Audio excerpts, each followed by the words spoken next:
Καλώς ήλθατε στο Shopify. Είμαι η Παναγιώτα και σήμερα θα σας δείξω πώς να προσθέσετε variants, δηλαδή παραλλαγές ή χαρακτηριστικά, στα προϊόντα σας. Βρισκόμαστε στον πίνακα διαχείρισης Dashboard. Επάνω αριστερά επιλέγουμε Products. Και πάμε να προσθέσουμε variants σε αυτό το t-shirt.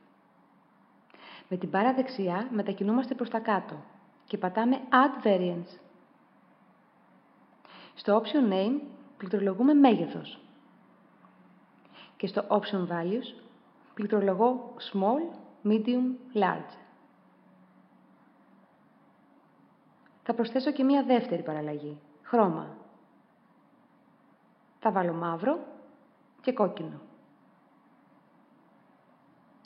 Ακριβώς από κάτω θα τσεκάρω τις επιλογές με το κόκκινο χρώμα και θα προσθέσω φωτογραφίες.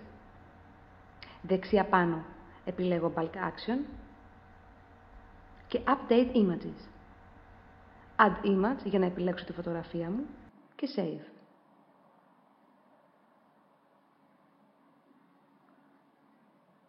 Στη συνέχεια πατάω View για να δω πώς φαίνεται στο κατάστημά μας.